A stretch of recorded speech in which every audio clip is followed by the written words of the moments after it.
Hello दोस्तों, नमस्कार। आज मैं आपको रॉबर्ट ग्रीन की book the 48 laws of power से कुछ ऐसे ट्रिक्स बताऊंगा जिन्हें अगर आप फॉलो कर लें तो लोगों के नजर में आपकी वैल्यू बढ़ जाएगी, या यूं कहें सब लोग आपकी इज्जत करने लगेंगे। तो बिना किसी देरी की करते हैं काम की बात।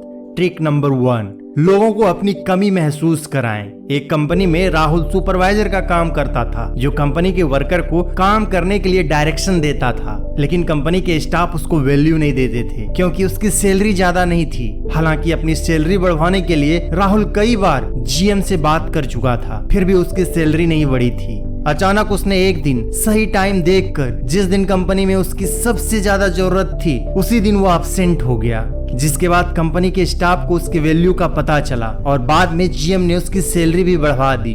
दोस्तों, कहीं भी ज्यादा आने जाने से आपकी कीमत घट जाती है। अगर आप लोगों के बीच ज्यादा रहेंगे, ज्यादा दिखेंगे, तो आप उनको असाधारण नजर आएंगे। इसलिए लोगों के बीच अपने मान सम्मान को बढ़ाने के लिए उनसे दूरी बनाएं। ट्रिक नंबर 2, अपने इरादे को छुपाएं।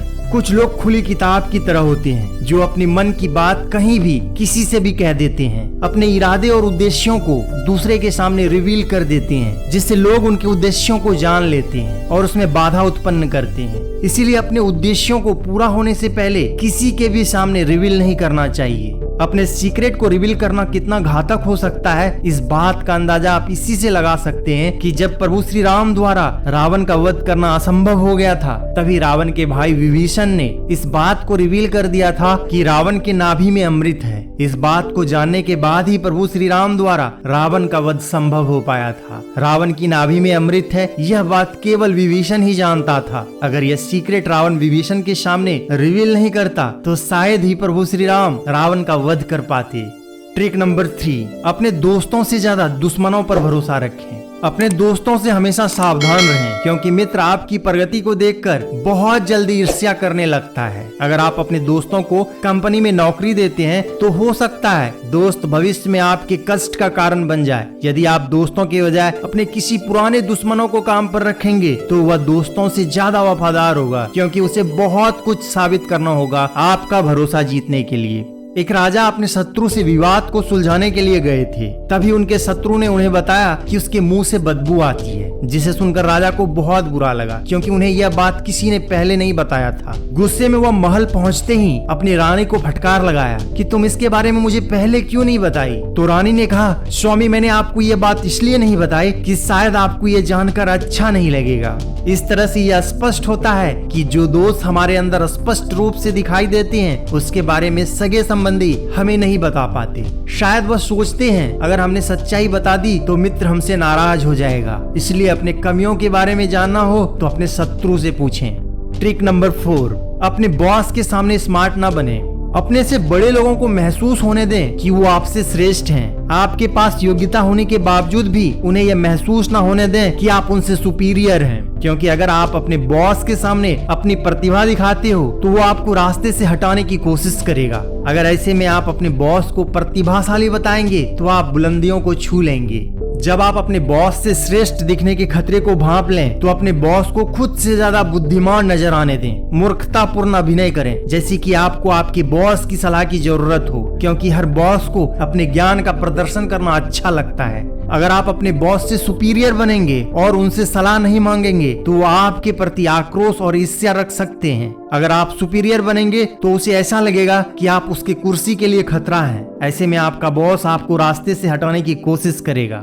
ट्रिक नंबर 5, लोगों को अपने ऊपर निर्भर रखना सीखें। अपने महत्व को बनाए रखने के लिए आपको कुछ ऐसा करना चाहिए कि लोग जरूरत पड़ने पर आपके ऊपर निर्भर हो जाए। लोगों को इतना ना सिखाएं कि जरूरत पड़ने पर आपके बिना ही उसका काम चल जाए। ऐसे में खुद की वैल्यू करवाने के लिए लोगों को अपने ऊपर निर्भर रखना सीखें। उदाहरण के लिए, अपने मालिक को सेवाएं देने में इतना डूब जाएं कि मालिक आपकी सेवाओं पर निर्भर हो जाए। जब आप एक बार अपने मालिक के साथ ऐसा संबंध स्थापित कर लेते हैं, तो आपकी स्थिति मजबूत हो जाती है। आप सिंहासन के पीछे राजा के उस सेवक की तरह हो जाते हैं जो राजा को नियंत्रित करता है। ट्रिक नंबर 6, कोशिश करें कि आप कम से कम बोलें। यानी लोग कम बोलकर लोगों को प्रभावित करते हैं। वह हमेशा अपनी बातों को अस्पष्ट, गोलमोल और अजीब तरीके से रखते हैं, जिससे उनकी नीरस बातें भी मौलिक लगती हैं। बिना सोच समझकर बोलने वाला व्यक्ति लज्जा का पात्र होता है, समाज में उसकी कोई वैल्यू नहीं होती। ईश्वर ने हमें 2 कान दिया है जबकि एक ही जीव दिया है, जो इस बात का संकेत है कि हम सुने अधिक और बोले कम। ट्रिक नंबर 7, राजा की तरह नजर आए। आप खुद को समाज में जिस तरह से पेश करते हैं उसी से डिसाइड होता है कि लोग आपके साथ कैसा व्यवहार करेंगे। घटिया और असाधारण दिखने पर लोग आपका सम्मान नहीं करते।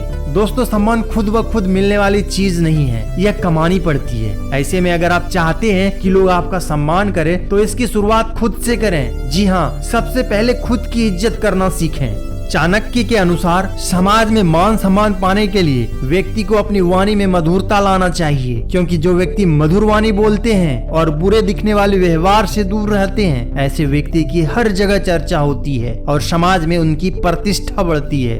ट्रिक नंबर 8, खुद पर विश्वास रखें। दोस्तों, खुद पर भरोसा रखें और छोटी छोटी नाकामयाबी से परेशान होकर अपना रास्ता ना बदलें। आपको आपकी सक्सेस के बीच में आने वाली मुश्किलों और असफलता के लिए तैयार रहना चाहिए और तब तक अपने लक्ष्य से पीछे नहीं हटना चाहिए जब तक आप उसे अचीव न कर लें, क्योंकि ये दुनिया उन्हीं को इम्पोर्टेंस देती है जो अपना रास्ता खुद बनाते हैं। इस बात को हमेशा याद रखें कि दुनिया के तेज दिमाग वाले लोग अक्सर अपने शुरुआती दिनों में असफल रहे हैं और दुनिया ने इन लोगों का मजाक भी बनाया है। इसे समझने के लिए इलेक्ट्रिक बल्ब के आविष्कारक थॉमस एल्वा एडिसन की लाइफ को ही ले लीजिए। जब उन्होंने दुनिया को कहा कि मैं बल्ब का आविष्कार करूंगा तो लोगों ने खूब मजाक बनाया, लेकिन लगातार बल्ब की खोज में 1000 बार असफल होने के बावजूद एडिसन ने हार नहीं मानी और आखिरकार उन्होंने इलेक्ट्रिक बल्ब को अपने नाम से पेटेंट करा लिया। ट्रिक नंबर 9, जब आप किसी से मदद मांगे तो उनके सेल्फ इंटरेस्ट का ध्यान रखें। अगर आपको किसी की मदद चाहिए तो उसे यह याद न दिलाएं कि आपने उसकी मदद की है। अगर आप ऐसा करते हैं तो वह आपको नजरअंदाज करने का कोई ना कोई बहाना ढूंढ लेगा। अगर आप चाहते हैं कि लोग आपकी मदद करें तो उसे अपने काम के साथ जुड़ने में क्या लाभ होगा ये दिखाएं और उस लाभ को बढ़ा चढ़ाकर जोर शोर से बताएं। ऐसे में जब उसे लगेगा कि आपकी मदद करने में उसका भी लाभ है तो वह पूरी उत्साह के साथ आपकी मदद करेगा। ट्रिक नंबर 10, बदकिस्मत और दुखी लोगों से बचें। आप किसी दूसरे के दुख से मर सकते हैं। हो सकता है आपको लगे कि आप डूबे हुए आदमी की मदद कर रहे हैं, लेकिन ये याद रखें कि आप ऐसा करके सिर्फ अपनी मुश्किलों को बढ़ा रहे हैं, क्योंकि बदकिस्मत लोग आकर्षण के नियम के अनुसार बदकिस्मती को अपनी तरफ आकर्षित करते हैं। अगर ऐसे में आप उनकी मदद करेंगे तो बदकिस्मती आपकी तरफ आकर्षित हो जाएगी। कुछ लोग किस्मत से दुर्भाग्यशाली होते हैं, हालांकि ये लोग अपनी गलतियों के कारण नहीं बल्कि परिस्थितियों के कारण दुर्भाग्य का शिकार होते हैं। ऐसे में ये लोग आपकी मदद और सहानुभूति के हकदार होते हैं। लेकिन वहीं कुछ ऐसे लोग भी होते हैं जो दुर्भाग्य का शिकार नहीं होते, बल्कि वो अपने गलत कामों की वजह से दुर्भाग्य को आमंत्रित करते हैं। ऐसे लोगों की मदद करने से पहले आपको सतर्क रहना चाहिए। ट्रिक नंबर 11, दूसरों को अपने काम से जीतें, अपने आर्ग्यूमेंट से नहीं। पुणे में एक शानदार टाउन हॉल डिजाइन किया गया, लेकिन क्लाइंट इस डिजाइन से संतुष्ट नहीं था। उसने प्रोजेक्ट को संभाल रहे जनरल मैनेजर से कहा कि दूसरी मंजिल सुरक्षित नहीं है और वह पहली मंजिल पर बने मेरे ऑफिस पर कभी भी गिर सकता है। इसलिए उसने जनरल मैनेजर से कहा कि छत के सहारे के लिए 2 अतिरिक्त पिलर और लगा दें। जनरल मैनेजर एक कुशल इंजीनियर था, उसे अच्छी तरह पता था कि अतिरिक्त पिलर लगाने का कोई मतलब नहीं है और क्लाइंट की बातें बिल्कुल निराधार है। फिर भी जनरल मैनेजर ने पिलर लगवा दिए, जिससे क्लाइंट बहुत खुश हुआ। हालांकि कुछ साल बाद जब मजदूर सेकेंड फ्लोर की सफाई करने के लिए ऊपर चढ़ा तब उन्हें पता चला कि पिलर छत को सहारा नहीं दे रहा है। ये पिलर सिर्फ दिखावे के लिए लगाए गए थे, लेकिन इससे दोनों लोगों को वो मिल गया जो वो चाहते थे। जैसे कि क्लाइंट को तसल्ली मिल गई कि मेरी बातों को माना गया, वहीं जनरल मैनेजर जानते थे कि युवा पीढ़ी बाद में समझ जाएगी कि उनकी मूल डिजाइन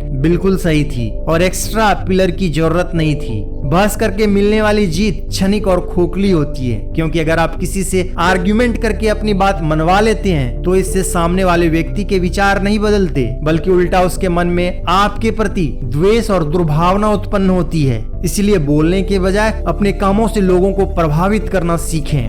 ट्रिक नंबर 12, मुफ्त में मिलने वाली चीजें ना लें। मुफ्त में मिली चीजें खतरनाक होती है, क्योंकि अगर कोई आपको मुफ्त में कुछ दे रहा है तो इसके पीछे चाल या एहसान छिपा होता है। ऐसे में मुफ्त में मिले एहसान और वस्तु की कीमत चुका दें। जब आप उस वस्तु की कीमत चुका देते हैं तो आप कृतज्ञता, अपराध बोध एवं धोखे से बचे रहते हैं। उदाहरण के लिए एक मछली केवल चारे को देखती है, लेकिन इंसान उसे चारा क्यों दे रहा है, उसके पीछे का इंटेंशन क्या है, इसे नहीं समझती, जिसकी वजह से वह प्यादा बनकर इंसान की जाल में फंस जाती है। इसलिए कभी भी मुफ्त में मिली चीजों को स्वीकार न करें, क्योंकि मुफ्त में मिल रही चीजों के पीछे जरूर कोई ना कोई इंटेंशन छिपा होता है।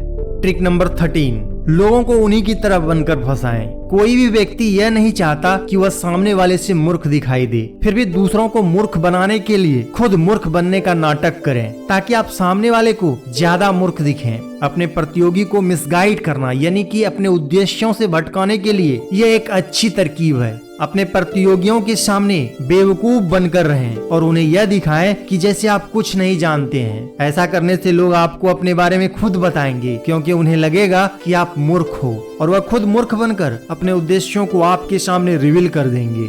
ट्रिक नंबर 14, गलत व्यक्ति को नाराज ना करें।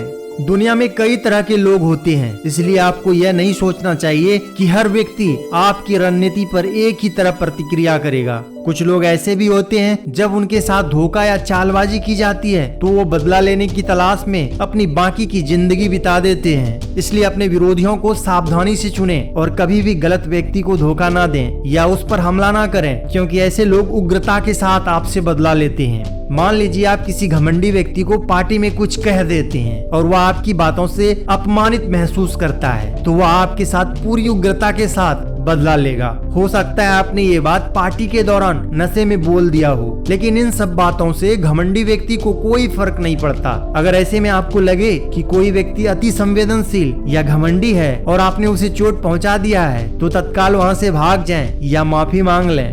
ट्रिक नंबर 15, महान व्यक्ति का अनुसरण न करें। यदि आप किसी महान व्यक्ति के उत्तराधिकारी या मशहूर पिता के संतान हैं, तो उनसे ज्यादा चमकने के लिए दुगुनी उपलब्धियां हासिल करनी होगी। कहीं आप उनकी छाया में खोकर न रह जाएं या ऐसे अतीत में न उलझ जाएं जिसका निर्माण आपने ना किया हो। इसलिए महान लोगों से बिल्कुल अलग अपनी राह बनाएं और खुद की पहचान बनाएं। तो दोस्तों, ये थी ऑथर रॉबर्ट ग्रीन की book the 48 laws of power से कुछ महत्वपूर्ण ट्रिक, जिन्हें आप अपने जीवन में लागू करके लोगों की नजरों में अपनी वैल्यू बढ़ा सकते हैं। तो दोस्तों, आपको हमारी वीडियो कैसी लगी हमें कमेंट करके जरूर बताएं और वीडियो को लाइक करें, शेयर करें और ऐसे ही इनलाइटनिंग वीडियो देखने के लिए चैनल को सब्सक्राइब करना ना भूलें। तो मिलते हैं नेक्स्ट वीडियो में। Thanks for watching.